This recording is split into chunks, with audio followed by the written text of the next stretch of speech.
ಇಂದೇ ಡೌನ್ಲೋಡ್ ಮಾಡಿ ಮತ್ತು ನಿಮ್ಮ ನೆಚ್ಚಿನ ಶೋಗಳನ್ನು ಆನಂದಿಸಿ.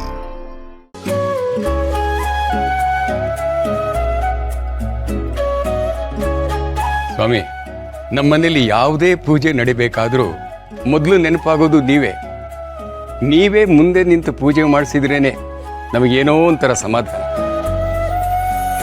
ನಿಮ್ಮ ವಿಶ್ವಾಸ ದೊಡ್ಡದೂರ. ದುರ್ಗಾ ರೆಡಿಯಾಗಿ ಬರ್ತಿದ್ದ ಹಾಗೇನೆ ಪೂಜೆ ಶುರು ಮಾಡೋಣ. ಪೂಜೆಗೆ ಬೇಕಾದ ಎಲ್ಲ ಐಟಮ್ಸು ರೆಡಿ ಇದೆ. ಇನ್ನೇನಾದ್ರೂ ಬೇಕಿದ್ರೆ ಹೇಳಿ. ಅಗತ್ಯವಾಗಿ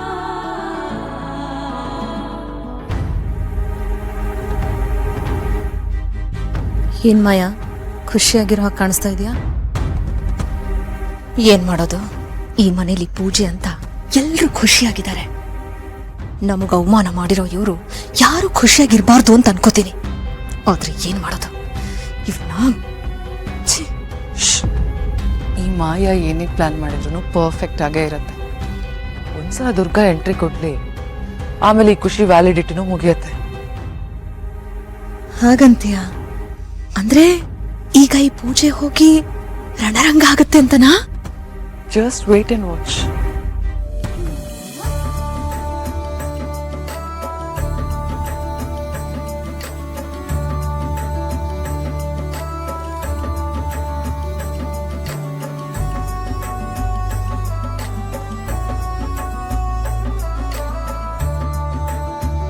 ಒಂದ್ ಸೆಕೆಂಡ್ ಅಂಬಿಕಾ ಅದಕ್ಕೆ ಮೆಟ್ಲು ಇಟ್ಕೊಂಡು ಬರ್ತಿದಾರೇನೋ ಅನ್ಸ್ಬಿಡ್ತು. Oh my god.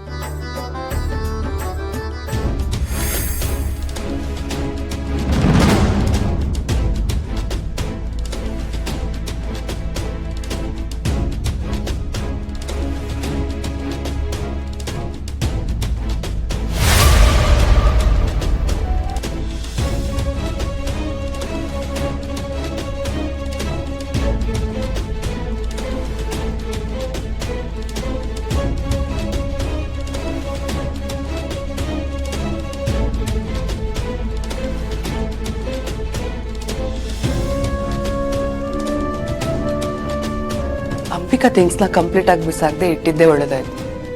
ಇವಾಗ ಯೂಸಿಗೆ ಬರ್ತಾ ಇದೆ. ದುರ್ಗಾ ಈ ಸಾರಿನ ವೇರ್ ಮಾಡ್ಕೊಂಡು ಶರತ್ ಮುಂದೆ ಬರಲಿ. ಆಲ್ರೆಡಿ ಅವ್ರಿಗೆ ಇವಳು ಪದೇ ಪದೇ ಅಂಬಿಕಾ ಬಗ್ಗೆ ಮಾತಾಡೋದೇ ಇಷ್ಟ ಆಗಲ್ಲ. ಇನ್ನೇನಾಗತ್ತೋ ಏನೋ.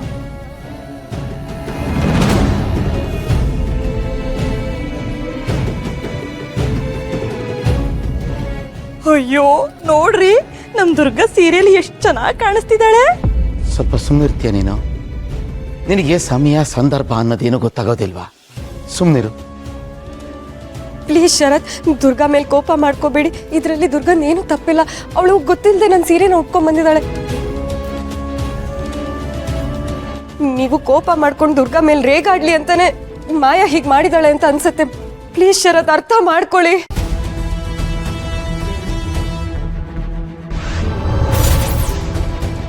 Durga, how dare you? ಯಾಕೆ ಬಾಸು, ಏನಾಯ್ತು? ಏನಾಯ್ತಾ? ಈ ಸೀರೆ ಇಂಪಾರ್ಟೆನ್ಸ್ ಏನು ಅಂತ ನಿನಗೆ ಗೊತ್ತಾ? ಈ ಸೀರೆನ ನನ್ನ ಕಣ್ ಮುಂದೆನೆ ಉಟ್ಕೊಂಡ್ ಬಂದಿದ್ಯಾ? ಎಷ್ಟು ಧೈರ್ಯ ನಿನಗೆ? ಶಾನ್ವಿ, ಏನಿದೆಲ್ಲ? ಅಣ್ಣ, ಅದು ದುರ್ಗಾ, ಇದು ನಾನ್ ಕೊಟ್ಟಿದ್ದ ಸೀರೆನಾ? ಇಲ್ವಲ್ಲ. ಅಯ್ಯೋ ಸರ್, ನೀವ್ ಕೊಟ್ಟಿದ್ದ ಕವರಲ್ಲಿ ಇದೇ ಸೀರೆ ಇದ್ದಿದ್ದು.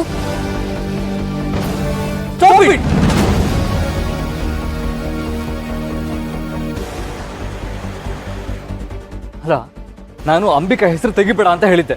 ಅದೇ ಕೋಪಕ್ಕೆ ಇವಾಗ ಅವ್ರ ಸೀರೆ ಉಟ್ಕೊಂಡ್ ಬಂದಿದ್ಯಾ? ಇಲ್ಲ ಬಾಸು, ನಿಜವಾಗ್ಲೂ ಜಗನ್ನಾಥ್ ಸರೇ ನನಗೆ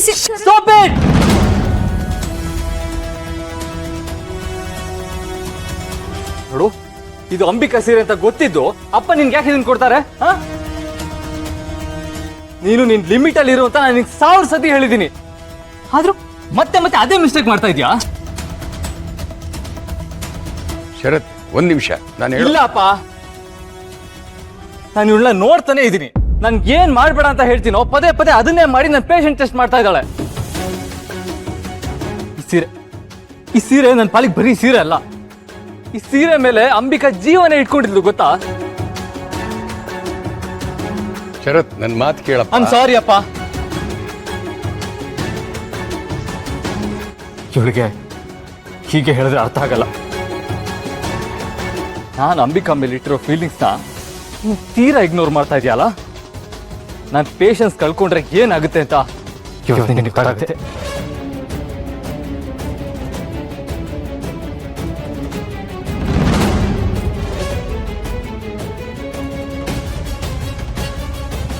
ಶರತ್, ಶರತ್, ಬಿಡು ಅವಳ ಕೈನ. ಯಾಕೆ ಹೀಗೆ ಆಡ್ತಾ ಇದ್ಯಾ? ಅವಳೇನು ಬೇಕು ಅಂತ ಮಾಡ್ತಾ ಇಲ್ವಲ್ಲ? ಅವಳು ಬೇಕು ಅಂತಾನೆ ಮಾಡ್ತಾ ಇರೋದಪ್ಪ. ಅಂಬಿಕಾ ಸ್ಥಾನ ಅಂಬಿಕಾಗ್ ಮಾತ್ರ. ಅದನ್ನ ಇವಳಾಗ್ಲಿ ಬೇರೆ ಯಾರೇ ಆಗ್ಲಿ ತುಂಬೋದಿಕ್ ಸಾಧ್ಯ ಇಲ್ಲ. ಆ ಪ್ರಯತ್ನ ಮಾಡೋದು ನನಗೆ ಇಷ್ಟ ಆಗಲ್ಲ. ಹೌದಪ್ಪ, ಆದ್ರೆ ಇವಳಿಗೆ ನಾನು 1000 ಸತಿ ಹೇಳಿದೀನಪ್ಪ. ನಾನು ಇವಳಿಗೆ ಅಂಬಿಕಾ ವಿಷಯನ ಲೈಟ್ ಆಗಿ ತಗೋಬೇಡ ಅಂತ 1000 ಸತಿ ಹೇಳಿದೀನಿ. ಅಂದ್ರು ಅಷ್ಟು ಕ್ಲಿಯರ್ ಆಗಿ ಹೇಳಿದ್ಮೇಲೂ ಇಷ್ಟೆಲ್ಲ ಪ್ರಾಬ್ಲಮ್ ಕ್ರಿಯೇಟ್ ಮಾಡ್ತಾ ಇದ್ದಾಳೆ ಅಂದ್ರೆ ಅದು ನೀವು ಕೊಟ್ಟಿರೋ ಸಲಿಗೆ. ನೀವೇನು ಹೇಳಲ್ವಲ್ಲ, ಅದಕ್ಕೆ ಹೀಗೆ ಆಡ್ತಾ ಇದ್ದಾಳೆ. ನೋಡು, ಎಲ್ಲೋ ಏನೋ ವ್ಯತ್ಯಾಸ ಆಗಿದೆ ಅಂತ ಕಾಣುತ್ತೆ. ನೋಡು, ಅದನ್ನ ಮಾತಾಡಿ ಸರಿ ಮಾಡ್ಕೋಬಹುದು. ನೀನು ಈ ರೀತಿ ಬಿಹೇವ್ ಮಾಡೋದು ಸರಿಯಲ್ಲ ಕಣೋ. ನಾನು ಹೇಳೋದನ್ನ ಕೇಳು. ಅಪ್ಪ, ಇವಳು ಇಷ್ಟು ದಿನ ಎಡ್ವರ್ಟ್ ಮಾಡ್ದಾಗೆಲ್ಲ ಸಹಿಸ್ಕೊಂಡು ನಾನು ಸುಮ್ಮನೆ ಇದ್ದೀನಿ. ಏನೋ ಇನ್ನೋಸೆಂಟ್ ಅಂತ ಸುಮ್ಮನಾಗಿದ್ದೀನಿ. ಆದ್ರೆ ನಾನು ಅಂಬಿಕಾ ವಿಷಯ ಹೇಳಿದ್ಮೇಲೂ ಇವಳು ಅಣ್ಣ, ದುರ್ಗಂಗೆ ಸೀರೆ ತಂದಿದ್ ನಾನು. ಆ ಕವರಲ್ಲಿ ಈ ಸೀರೆ ಇರ್ಲಿಲ್ಲ.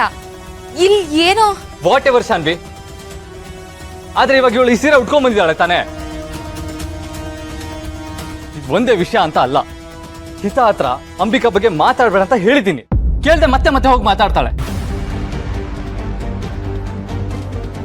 ನನ್ನ ಹಿತ ಫೀಲಿಂಗ್ಸ್ ಇವಳಿಗೆ ಅರ್ಥನೇ ಆಗಿಲ್ಲ.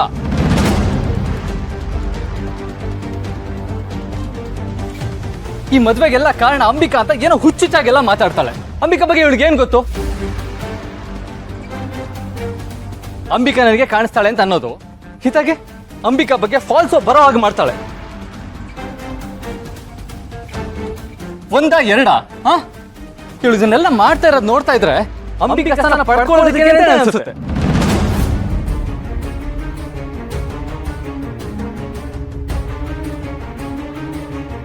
ಚೇಚೆ, ಹಾಗೇನಿಲ್ಲಪ್ಪ. ನೋಡು, ದುರ್ಗಾ ತುಂಬಾ ಒಳ್ಳೆ ಹುಡುಗಿ. ಇಲ್ಲಿ ಏನೋ ಸಮಸ್ಯೆ ಆಗಿದೆ. ಅದು ಅಲ್ಲದೆ ಮನೇಲಿ ಪೂಜೆ ಇಟ್ಕೊಂಡಿರ್ಬೇಕಾದ್ರೆ ನೀನು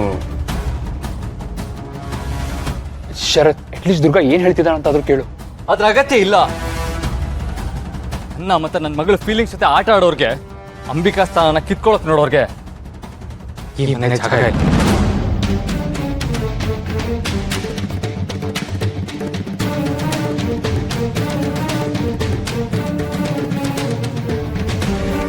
ಅಯ್ಯೋ ರೀ, ನೀವಾದ್ರೂ ಮಾತಾಡ್ರಿ.